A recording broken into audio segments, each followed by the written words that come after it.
Our friend Mark Thompson is here, and we're going to get into something very important. Time now for a special edition of Fallback.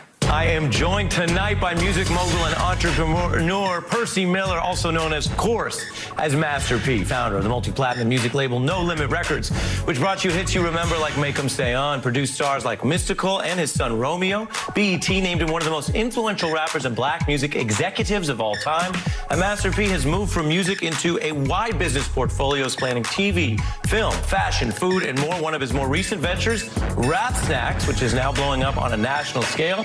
We're also joined tonight by friend of the beat, Mark Thompson. You know him from his progressive talk show circuit for the past several decades, interviewing all kinds of people, from Speaker Pelosi to Elizabeth Warren. And he's also been on the ground covering the intersection of politics and African-American mobilization. And he's the host of the Make It Plain podcast. Great to have you both here. Thank you. Yes. Thank you. Thank you. Thank you. Fantastic. Let's get right to it. What's on your fallback I'm list? to be here with a legend. Right? And this is Yes. my brother. I'm telling you, all he's done. I was really touched by the interview Meghan Markle did with her husband. And, you know, it really made me kind of sad. You know, it sounded like even a cry for help.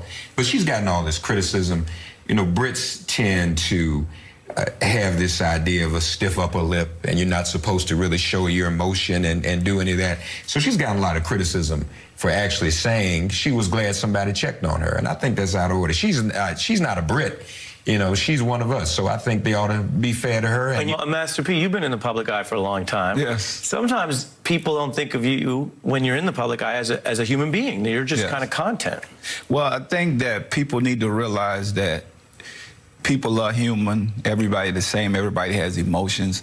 I feel like for her, people don't know exactly what's going on with her, what she's dealing with as a mother. And I think people feel like you have to be on 24/7. Right. Yeah, so I feel like this is probably emotional time for her, but she's gonna have to get used to and deal with this and kind of not worry about what the people think. What else is on your fallback list, sir? We need more companies like Rap Snack.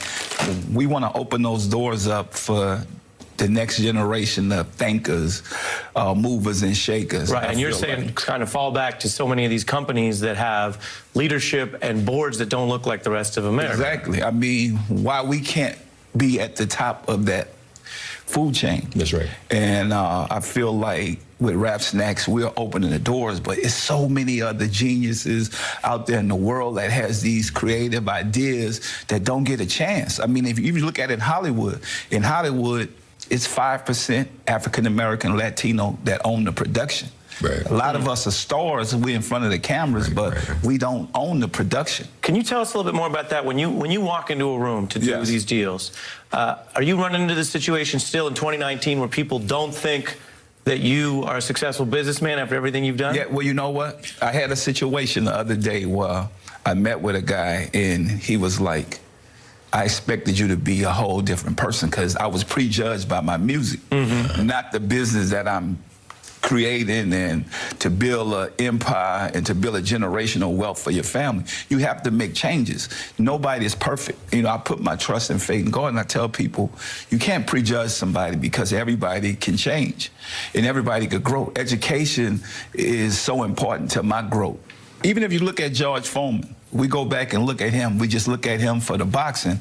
He created one of the biggest brands around, the George Foreman grill. You have to respect that. And you know what's great about the grill? Yes. When you tip it, right, all the juice that just runs right out. Right, that's right. I don't know why nobody had done that before. Yeah. Well, you know what? Rap Snacks. We put the dab of ranch. A little dab. Yes. You see, let me put Mark Thompson on the spot. Okay. Have you ever had Rap Snacks? No, I'm just seeing this for the first time. Okay, well, and I love it. Oh, you got to taste this. Which one? You got to taste this. You got to taste this. Rap Snacks. You got to be on this. This is real life empire now. Yes. You know, not just the fictional empire. This is the real life Migos, the empire. dab of ranch. Try it. Wow. Okay. Delicious. Yeah. I love it. Well, there's an old saying in the newsroom, Mark. I don't know if you know it. If you're about it, then say you're about it. Yes. Yes. He got it. That's right. He's about it. About it. Mark Thompson, Master P. Yes. Thanks to both of you for coming through. Yes, the Rap Snacks for putting up with me on this special edition of Fallback. A very special.